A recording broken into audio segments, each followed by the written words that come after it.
Welcome to the Real True American Patriot. We are reclaiming patriotism from the far right, who appropriated it for their own narrow nationalist interests, just in time for the 250th anniversary of the founding of the Republic. The last part of Trump's brain that was still battened down has been shaken loose by the storm that is his presidency. Courses of action he would not have taken before, such as waging war with Iran, have come true. Threatening Iran with destruction via a series of Truth Social posts, which will live forever in history as kind of an ongoing anti-Gettysburg address, has foregrounded his inability to perform his job. Or for that matter, any job. In the business world, what company would keep an employee like Trump? Fun around the water cooler, but useless otherwise.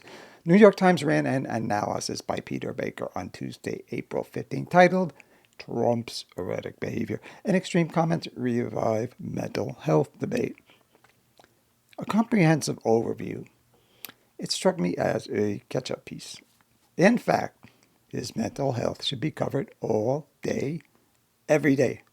And no, not as the lead story like Baker's. Readers would find that polemical and they'd become numb. But as a subhead, seen in 2 or 3 stories a day about Trump.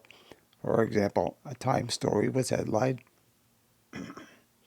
After criticizing Pope, his new hobby, Trump posts image of himself as a Jesus-like figure. The subhead read, the image posted on Truth Social appeared to be AI generated and depicts the president as a divine leader healing the sick. That subhead was a wasted opportunity. Rather than just elaborate on what was already said in the head with detail better left to the story, it should have been a commentary on how unusual that is for a president. My idea for a subhead would describe Trump's ersatz Jesus post something like this. It raises questions of whether the president lives in a fantasy world and can lead the country. Can truly lead the country. Many Trump observers bang the Dementia drum, not slowly, but fastly. For those too young to remember, that's a reference to the 1973 movie, Bang the Drum Slowly, starring Robert De Niro, the great Robert De Niro. For instance, Dr. John Gartner is a psychologist and former professor at Johns Hopkins University who is often seen on YouTube spreading the message that Trump has been showing signs of frontotemporal dementia since 2019, says Gartner, open quote. What is most disturbing for the world is that people with frontotemporal dementia lose all judgment, all inhibition, all ability to inhibit their behavior, and they become disinhibited and aggressive. Okay, again. What is most disturbing for the world is that people with frontotemporal dementia lose all judgment, all inhibition, all ability to inhibit their behavior, and they become disinhibited and aggressive. Close quote. Okay, we get the idea. Disinhibition, inhibit, disinhibited. In other words, Dr. Gartner, however credentialed up the yin-yang, is a little too eager to convince us of his diagnosis. Also, he seems to act on the assumption that Trump's dementia is self-evident. But that's not necessarily the case to laypersons. Dr. Gartner and those on the dementia bandwagon need to admit that it might not be apparent to many, especially Trump supporters, who might find themselves thinking, open quote, I admit that he's not the most rational person in the world, but I don't get the dementia thing. He doesn't seem disoriented or lost or have that 1,000-mile stare like the senile old people I've known. Nor is Trump feeble as President Biden was or became.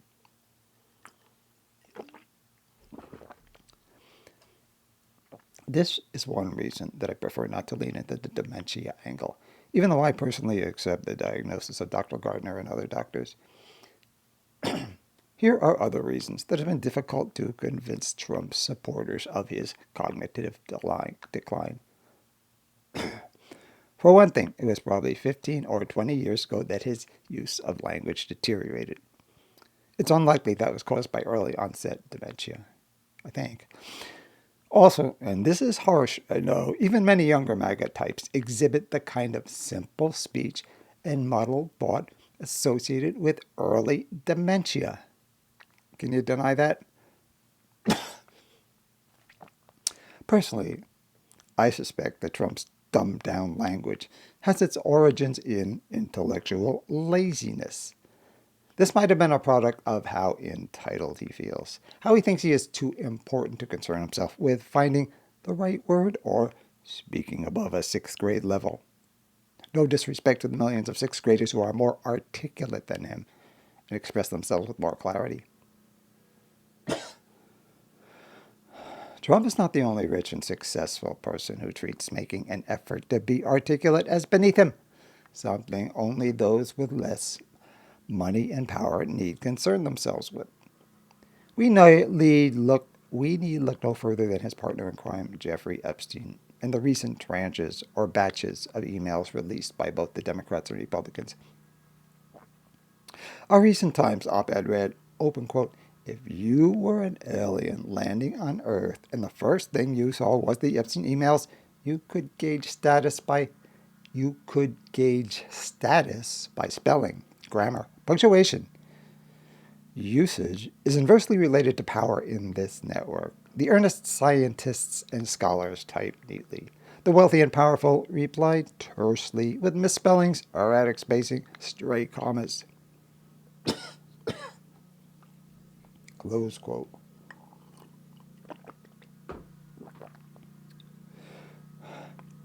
Which also may help explain Trump's approach to language. Also, as you may have noticed, he talks a lot. I mean, a lot, a lot. We have all encountered people who feel compelled to speak aloud whatever comes into their minds. Self-editing is overwritten by apparent neediness. To some extent, that may be true of Trump. He is almost always talking, either in person or by phone, his interactions with others constant. And when he is not talking, he is posting on Truth Social. I think that until late in the night, a White House employee stands ready to transcribe his posts. Considering Trump's condition, that person might more accurately be described as a home health aide. You like that one? But why the logorrhea? Look it up. It sounds like what it is. This does not require a psychologist. It's pretty obvious. The answer is that he is trying to drown out his thoughts, which might consist of doubts about decisions, about himself, or they might be memories, most of which would be regrets if he allowed himself to think about them, or thoughts about his relationships, non-existent with his wife and shallow with his children and grandchildren. Even a normal person wants to block out their pasts, but few have pasts that are as much of a traveling horror show as his, requiring him to constantly shield his gaze. The need to keep talking is further intensified because he lacks the patience and curiosity, not to mention empathy, to listen. The massive outpouring of his language, a veritable wordfall, is too overwhelming to pause and make articulate. Even if he were inclined to, the sheer volume would just make it too much work. The main purpose of Trump's relentless speech is white noise. He lives in fear of dead air.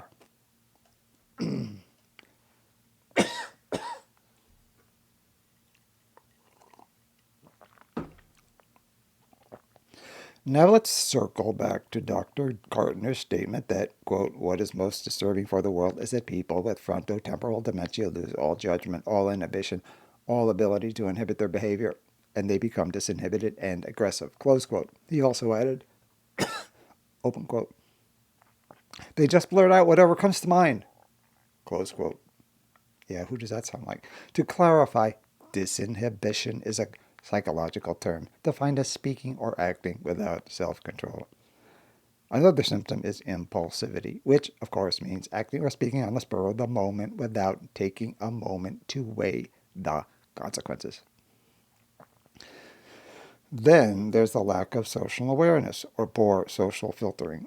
taking a moment to determine what's appropriate for a certain audience. Think of Trump on Easter Sunday telling the story of President Biden and his auto pen to children. Oh boy. As for disinhibition and impulsivity, he probably presents with a dozen examples each day. These are all signs of a frontal cortex that is damaged or weakened. Causes include the aforementioned frontotemporal dementia, an ischemic stroke brought on by a blocked blood vessel. Chronic stress, aside from being president, think of the decades of lawsuits against him. So the causes include possible dementia, a stroke, chronic stress, and sleep deprivation, such as when he posts on Truth Social late into the night. Though frontotemporal dementia seems the most Occam's razor-ish, Occam's razor holds to remind you that when there are competing explanations, the simplest one is usually preferred. It's possible that all these form a perfect storm to diminish his mental capacity. Oh wait, I have one more theory. His beloved Sharpies, in the very deliberate way he signs his name. Possibly the only time his mind is focused except when he is making a golf shot, which maximizes the time he is exposed to the chemical smell of the Sharpie. Not knocking them, they are very handy, but I keep their use to a minimum because the odor bothers and frankly concerns me. Think of artists who have developed brain damage from lead pigments, turpentine, and other substances they use. Kidding about the Sharpies, sort of. Whatever the case, by his unwillingness to exercise his mind not only on speech, but on policy decisions, which to him are usually the product of a whim, Trump is inviting his dementia to progress. Bottom line, with mental laziness as epic as Trump's, it is difficult to tell when it has mutated into dementia. Why? How did we get stuck with this guy?